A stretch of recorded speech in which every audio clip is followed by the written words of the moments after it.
All right, we are live. We are live.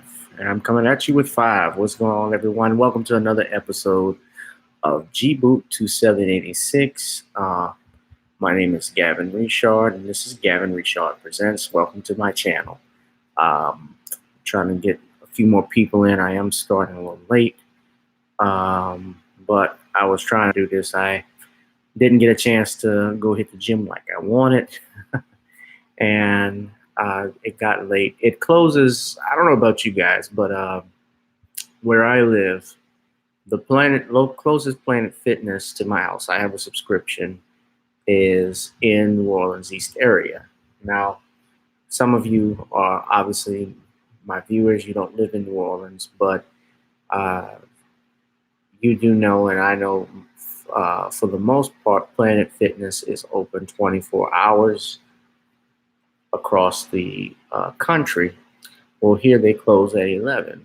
And the reason being is because in this area they have been concerned about crime and uh, women being harassed and so forth, something that I've never seen even when I was living up in Baton Rouge. No, whenever every Planet Fitness there is open 24 hours and across the country. So I don't know if anyone ever experienced anything like that. I don't know if it's.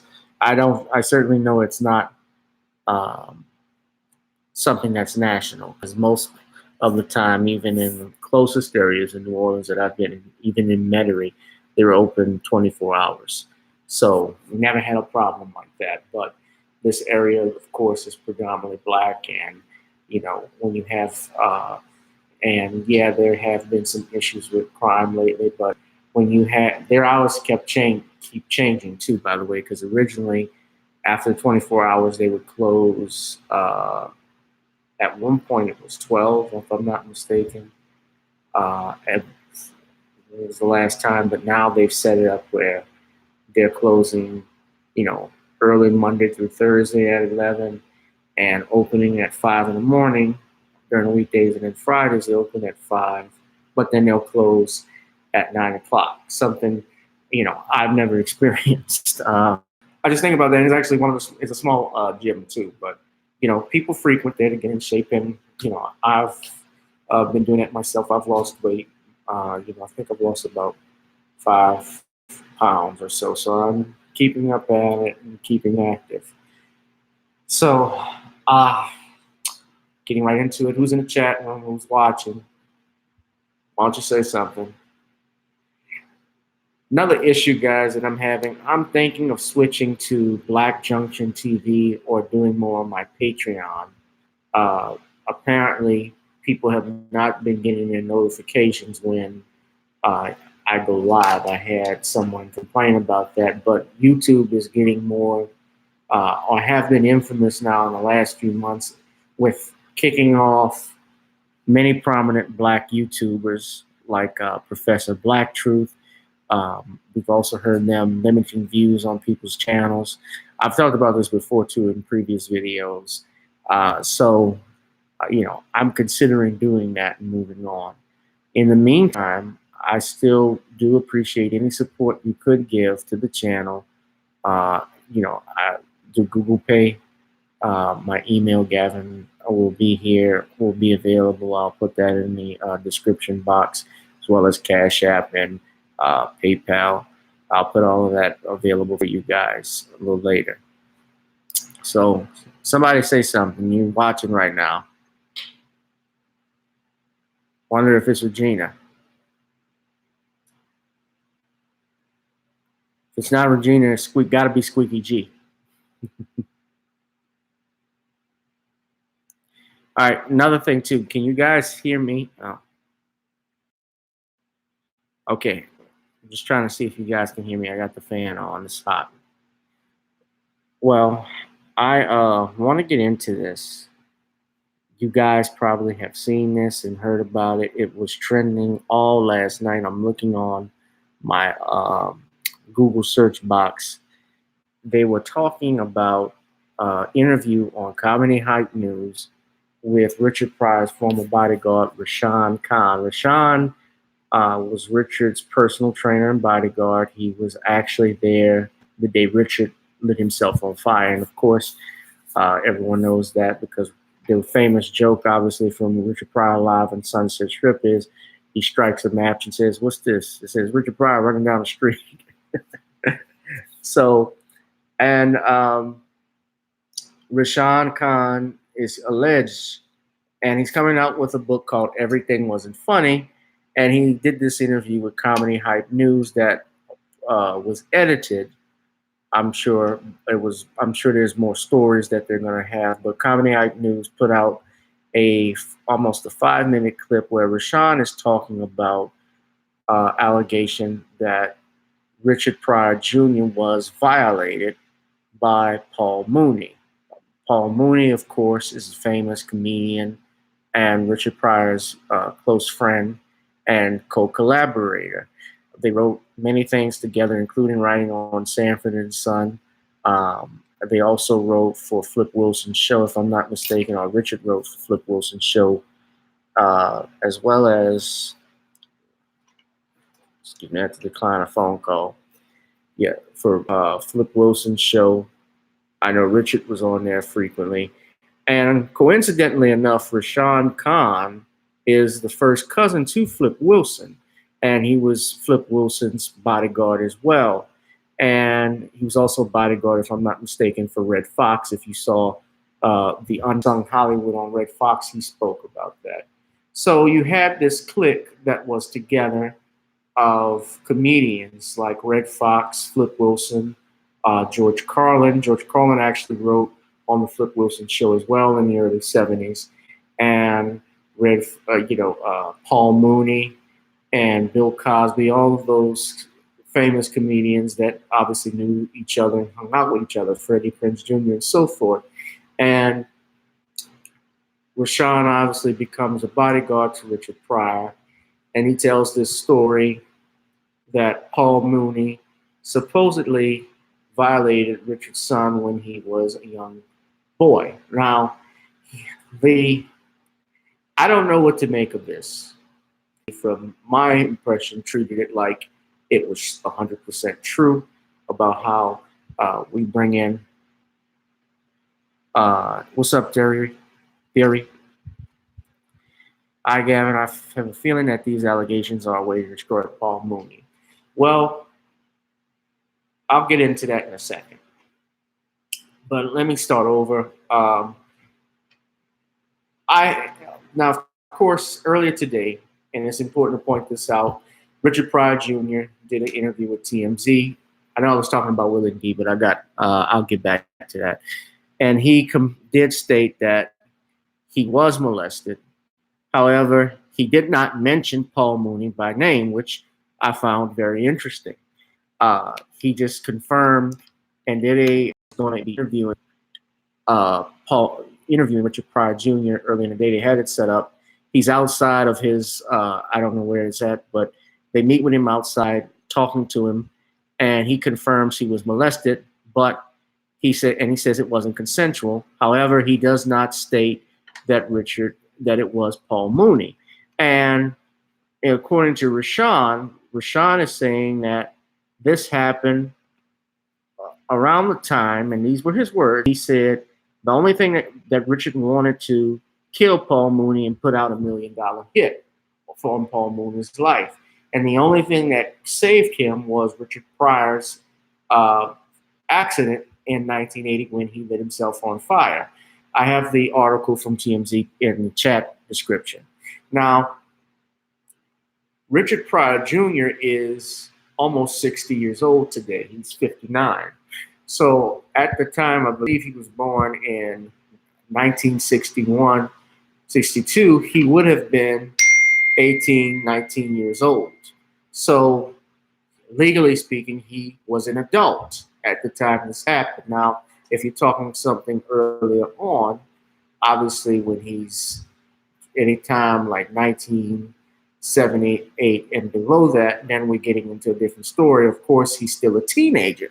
But at that point, and I'm not trying to, and I want to be clear, I'm not victim shaming anyone. I'm not trying to make it look like, well, teenagers couldn't fight back, or not vulnerable, but someone that grown I couldn't see letting another man do that to them. Now, things happen, and I do know that typically in most molestation cases, it involves a family member or a close relative that does that to that child, to that person. And someone that they trust, they try to convince them that this is good and it's natural, things of that nature. Um, but my problem with the allegation is that if Rashon is saying this happened in 1980 and the fire accident helped save Paul Mooney's life, then how is it, and we can look on the Internet Movie Database because it's right here, that Richard Pryor still works with Paul Mooney on several subjects.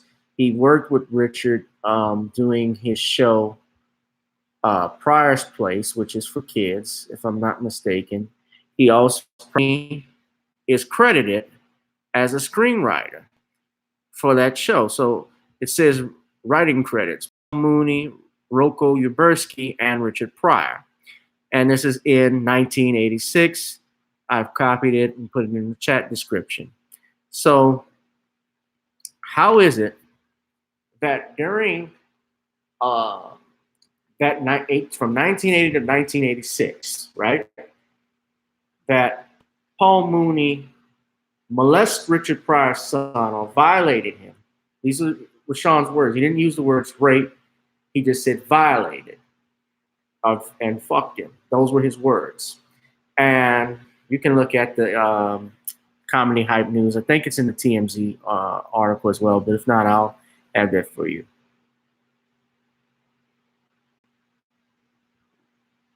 Right?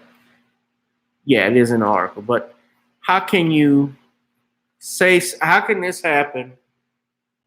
Number one, if you're putting out a bounty on someone, you would be risking your life behind bars as well, because you'd have to find someone, number one, that's willing to do it, and number two, that's someone you can trust that won't rat you out for inciting to commit first-degree murder, murder for hire.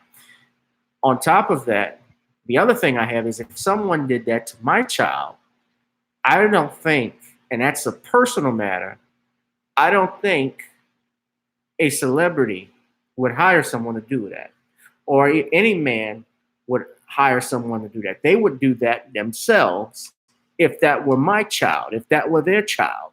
Because I can only imagine if someone did that to my son, and if my son was indeed raped or something, or my daughter, whoever, I want to kill a motherfucker. I would kill a motherfucker. I mean, that's just the truth. Personally.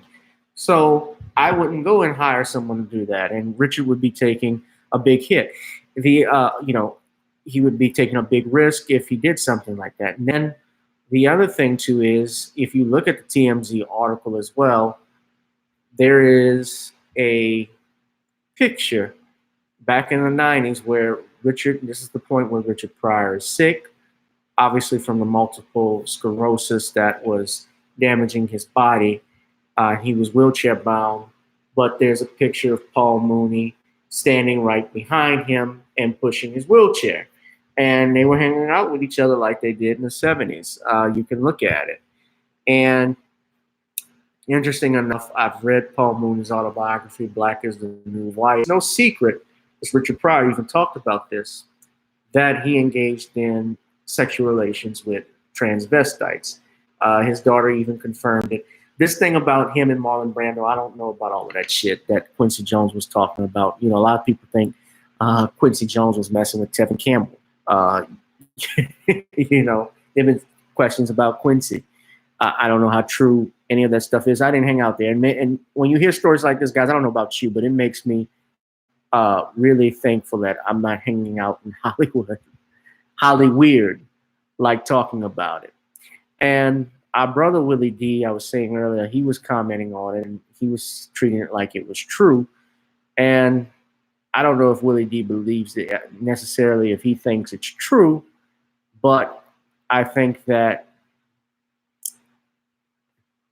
you know, and Nicole, I saw Sister Nicole was mentioning where she thought he was acting off code a little bit. I've seen videos recently where Willie has talked about, the football NFL deal that Jay-Z had and supported him. And I know about he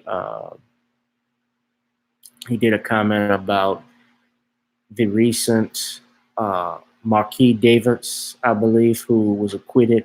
Apparently there was video of this former NCAA basketball player with this white woman, both naked outside, and he's dragging her back in the hotel room. I've never looked at the video, and I don't even want to comment on it because I would be commenting on stuff that I don't know about, and I do not want to look ignorant or be ignorant. So I would have to do more research into that. However, I think, Willie D, I know he's said things about Cosby in the past, but he's also started to change his tune about it, because he even thinks that Cosby was railroaded to a degree with some of the things that were going on. And really, when people go at Bill Cosby, when you see the black comedians talk about him, it goes back again to that issue where Cosby was critical of many young black comedians coming up in the 90s, how he did not like most of the shows that came out, like the Wayans Brothers or Def Comedy Jam, and even Chris Rock's special, Bigger and Blacker, where he had the sketch Niggas versus Black People. Bill Cosby was,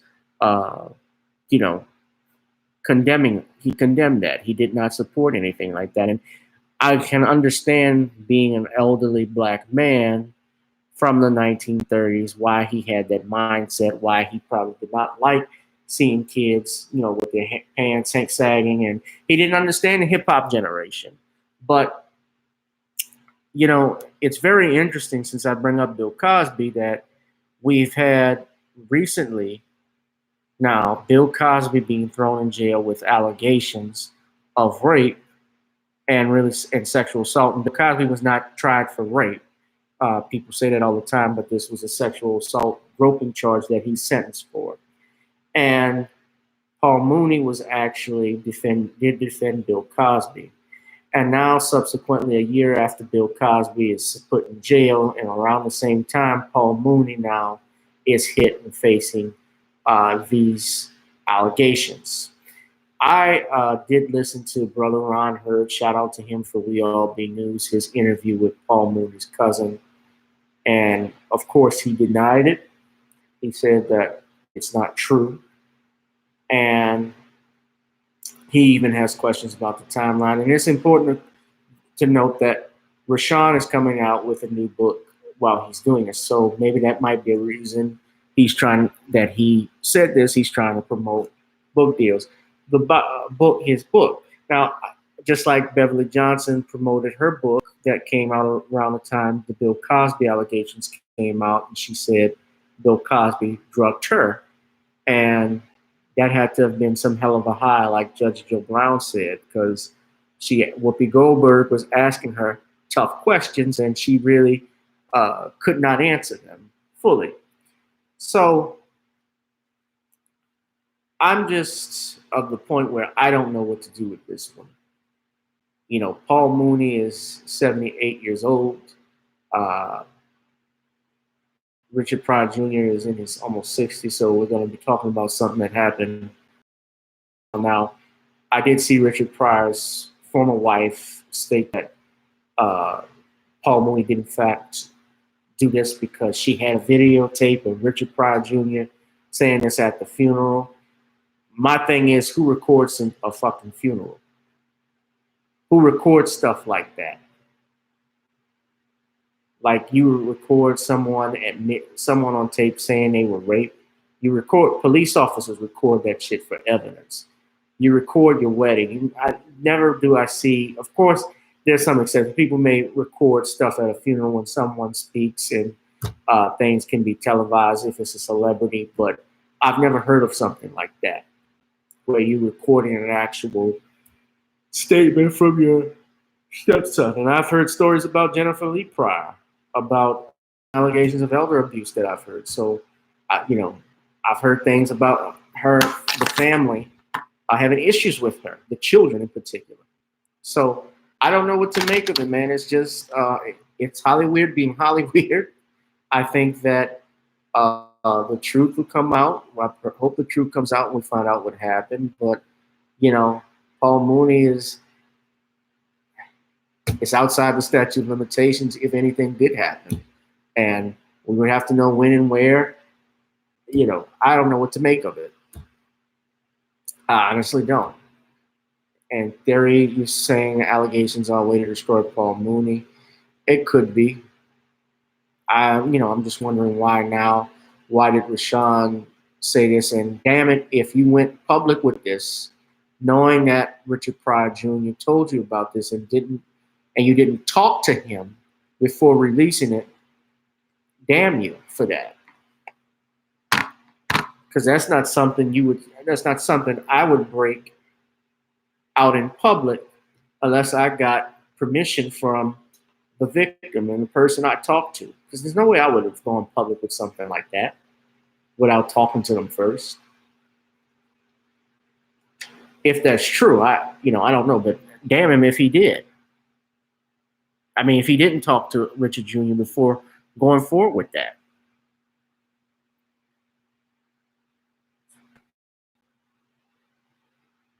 So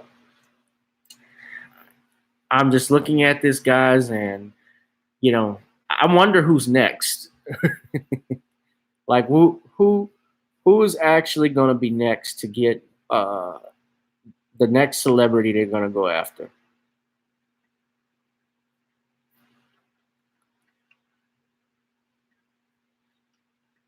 I was surprised that this came out, and this was actually the #1 trending Google story. Google News was Paul Mooney and Richard Pryor Jr. When I saw Paul Mooney trending, I thought maybe Paul had died or he was hospitalized, something of that nature. But this, that was shocking. So we'll be monitoring it, and I'll be here. But anyway, guys, it's time for me to hit the sack. That's it for today, for the night. You guys have a blessed one. We are at Hump Day, so you know what that means. The weekend is around the corner.